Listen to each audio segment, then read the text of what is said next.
बिस्मिल्लाहिर्रहमानिर्रहीम। अस्सलाम वालेकुम dear students, welcome to my YouTube channel. Students, आज के वीडियो लेक्चर में हम डिस्कस करने वाले हैं एवोल्यूशन को, कि बेसिकली एवोल्यूशन क्या है, हम इसके डिटेल्स के बारे में पढ़ेंगे। तो स्टूडेंट्स स्टार्ट करते हैं एवोल्यूशन को।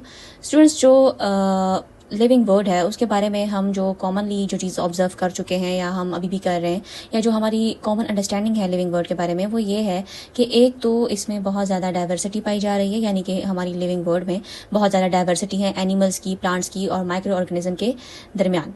ठीक है स्टूडेंट्स, डाइवर्सिटी को हम बहुत से वीडियोस में डिस्कस कर चुके हैं। एनिमल डिस्ट्रीब्यूशन में मैंने आपको डाइवर्सिटी के बारे में बहुत कुछ बताया था। स्टूडेंट्स, जो सेकंड हमारा मोस्ट कॉमन हमारी ऑब्जर्वेशन है या अंडरस्टैंडिंग है अपनी दुनिया के बारे में, हम दुनिया को किस नज़र से देखते हैं, तो वो ये है कि इसमें जितने भी लिविंग ऑर्गेनिजम्स हैं वो अपने इन्वायरमेंट के साथ जो है अडॉप्टेड है या फिटेड है।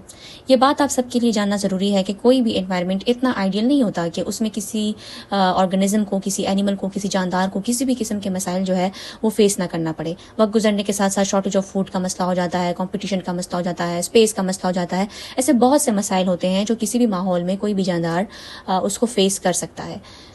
स्टूडेंट्स, अब जो हम डिस्कस करने वाले हैं, हम एवोल्यूशन की तरफ आहिस्ता आहिस्ता जा रहे हैं, लेकिन उससे पहले ये समझना ज़रूरी है कि क्या ये जो ऑर्गेनिज्म है ये अपने माहौल में इतने ज़्यादा ये अडॉप्ट हो चुके हैं, उसके साथ फिट हो चुके हैं, तो ये कैसे पॉसिबल है।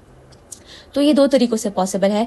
एक तो ये है कि ऑर्गेनिज्म जब से ओरिजिन ही उसकी हुई थी, यानी कि उसकी ज़िंदगी शुरू हो गई थी, जब से वो पैदा हुआ था, तो उसके जितने भी कैरेक्टरिस्टिक्स हैं, उसके जितने भी खसूसियात थे, वो बिल्कुल फिक्स हैं, वो कभी भी चेंज नहीं हुए। ठीक है।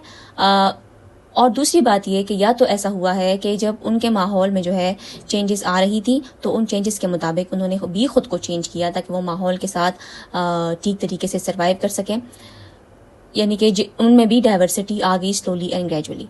तो इस डायनामिक प्रोसेस को जो है हम क्या कहते हैं, एवोल्यूशन कहते हैं। और दरअसल यही नुक्ता सही है कि जब माहौल में तब्दीलियां आती हैं तो या तो वो ऑर्गेनिज्म जो है उस माहौल के साथ क्या करते हैं कि उन तब्दीलियों के मुताबिक अपने आप को भी चेंज करना शुरू कर देते हैं ताकि उनके लिए वहाँ रहना जो है वो आसान हो। और कभी कभार ऐसा भी होता है कि वो न्यू अपॉर्चुनिटीज़ की तलाश में वो इन्वायरमेंट जो है वो छोड़ देते हैं, लेकिन फिर भी जब वो नए माहौल में जाते हैं, न्यू इन्वायरमेंट में जाते हैं, नए हैबिटेट में जाते हैं, तो वहाँ के हालात कुछ और होते हैं, तो उसके मुताबिक फिर उनको चेंजेस करनी पड़ती है। तो स्टूडेंट्स, यही जो डायनामिक प्रोसेस है इसको हम क्या कहते हैं, एवोल्यूशन कहते हैं। ठीक, तो इसका आंसर तो आप सबको मिल चुका है कि क्यों जो है ऑर्गेनिज्म अपने माहौल के साथ इतने वेल फिटेड हैं और इतने वेल अडॉप्टेड है, बावजूद इसके कि एनवायरनमेंट जो है वो उनको डिफरेंट किस्म के मसाइल जो है वो देता है, या उस माहौल में उनको डिफरेंट किस्म के मसाइल का सामना करना पड़ता है।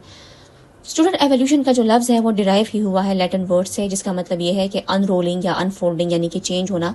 और हम अगर साइंटिफिक टर्म्स में देखें तो इसका मतलब यही है कि higher form of life have gradually arisen out of lower, यानी कि आप कह सकते हैं कि लोअर फॉर्म ऑफ लाइफ से जो है हायर फॉर्म ऑफ लाइफ जो है वो बन रही होती है।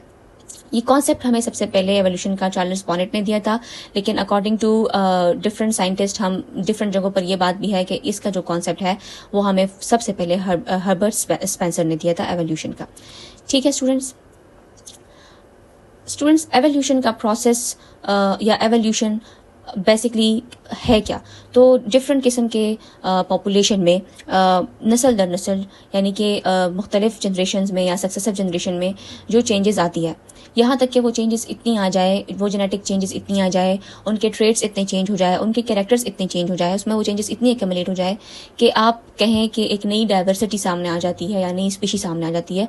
तो यही जो है ये एवोल्यूशन है, और ये कोई ज़्यादा कम टाइम में नहीं होता, बल्कि ये बहुत ज़्यादा मतलब ये है कि ईयर्स लेता है। ठीक है students, so evolution has been defined as a gradual orderly changes from one condition to another.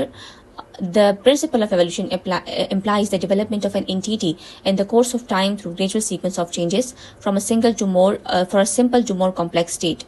Students, ये जो एंटिटी का वर्ड यहाँ पे यूज़ हुआ है इसको हम आगे एक्सप्लोर और एलिबोरेट और एक्सप्लेन करेंगे कि एंटिटी का वर्ड क्यों यूज़ हुआ है।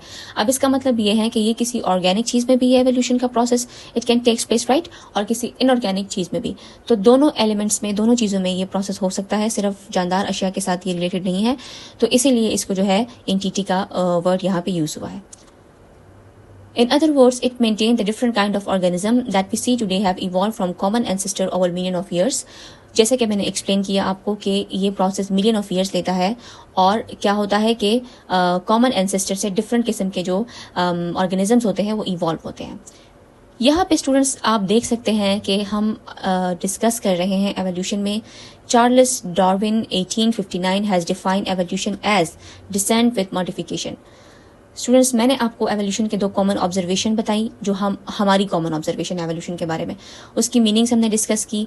ठीक है, उसकी मीनिंग के बाद हम उसके डेफिनेशन पे आए। अब यहाँ पे हम डिस्कस करने वाले हैं कि चार्ल्स डार्विन ने एवोल्यूशन को कैसे डिफाइन किया। अकॉर्डिंग टू हिम एवोल्यूशन जो है उसका मतलब था descent with modification. Student, descent का मतलब होता है किसी भी यानी कि ऑस्प्रिंग होना, औलाद होना, बच्चे होना, या प्रीवियस जनरेशन का ऑस्प्रिंग होना, जैसे कि हम अपने पेरेंट्स और अपने ग्रैंड पेरेंट्स के ऑस्प्रिंग है। ठीक है स्टूडेंट्स, तो डिसेंट का मतलब ये है जो नई नस्ल है। ठीक है, मॉडिफिकेशन का मतलब ये है कि चेंजेस। तो चार्ल्स डार्विन के थ्योरी ऑफ एवोल्यूशन, या उसने जो एवोल्यूशन को जिस तरह डिफाइन किया, उसका मतलब तो ये होता है कि हमारे पास जो ऑर्गेनिज्म है वो किसी एंसेस्टर से अराइज हुआ है। वो जब किसी एंसेस्टर से इवॉल्व हुआ या अराइज हुआ तो वक्त गुजरने के साथ साथ, ईयर्स गुजरने के साथ साथ उसमें चेंजेस आ गई। ठीक है, और जो क्लोजली रिलेटेड स्पीशीज थे वो अगर एक दूसरे के साथ रिलेट कर भी रहे हैं तो वो इसीलिए क्योंकि उनके जीन्स ऐसे बने हुए हैं, उनके ट्रेड्स ऐसे डिज़ाइन है, वो इनहेरिटेंस की वजह से एक दूसरे के साथ रिलेट कर रहे हैं। और अगर वो एक दूसरे से डिफरेंट भी है तो वो भी हेरिडिटरी डिफरेंसेस की वजह से, जो कि वक्त गुजरने के साथ साथ आ रही है, तो उसकी वजह से जो है वो एक दूसरे से डिफरेंट है। तो उसने क्या कहा कि कोई भी ऑर्गेनिज्म जो इवॉल्व है अपने एंसेस्टर से वो मॉडिफाई होता रहता है। वो क्यों मॉडिफाई होता रहता है? क्योंकि वो अपने एंसेस्टर से जो है वक्त गुजरने के साथ साथ सेपरेट हो गया। ठीक है, जब वो सेपरेट हुआ तो उसमें जो है कुछ डिफरेंसेस आ गई। और दूसरे अल्फाज में हम ये कह सकते हैं कि उसने कहा है कि रिलेटेड पॉपुलेशन जो है वो एक दूसरे से अलग हो जाती है, रिलेटेड पॉपुलेशन, और वो न्यू स्पीशी को जन्म देती है।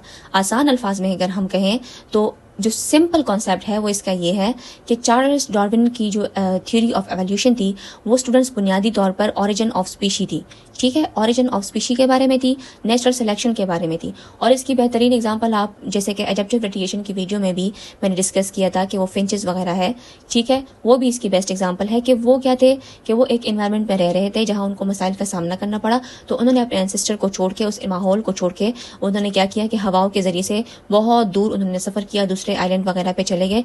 वहां जाके उनको मुख्तलिफ किस्म का फूड मिलता रहा। तो जिस भी फिंच को जैसे जैसे फूड मिलता रहा उसकी जो चोंच थी वो उस फूड के मुताबिक जो है वो डिजाइन होती रही, और इस तरह वो उस नए स्पीशीज 14 से 16 इस तरह से नए जो है हमारे पास फिंचेस जो है उनकी स्पीशी आ गई। वो अपने एंसेस्टर से इतने हद तक जो है वो अलग हो गए या मुख्तलिफ नजर आने लगे कि एक नई स्पीशी को उन्होंने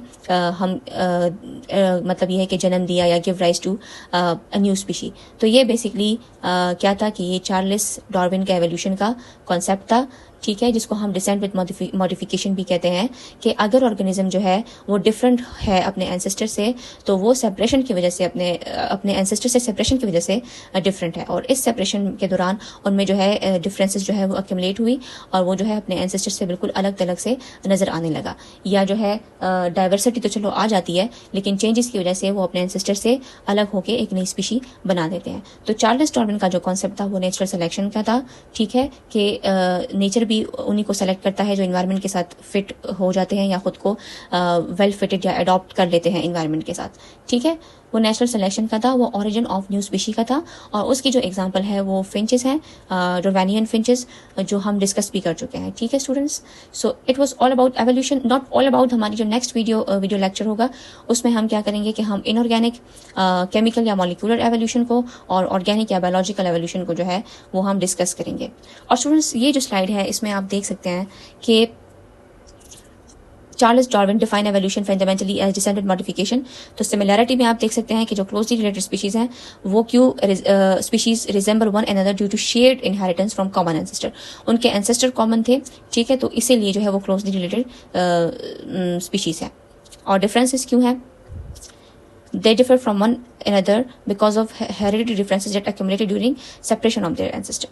तो इस स्लाइड से भी आप इस पॉइंट को स्टडी कर सकते हैं और नेक्स्ट वीडियो का इंतजार करें। इंशाल्लाह इनऑर्गेनिक और ऑर्गेनिक एवोल्यूशन उसमें डिटेल में अलॉन्ग विद एग्जांपल्स जो है वो डिस्कस होगा। ये वीडियो अच्छी लगी हो तो काइंडली इसको अपने फ्रेंड्स और फेलोज के साथ मस्ट शेयर करें और चैनल को सब्सक्राइब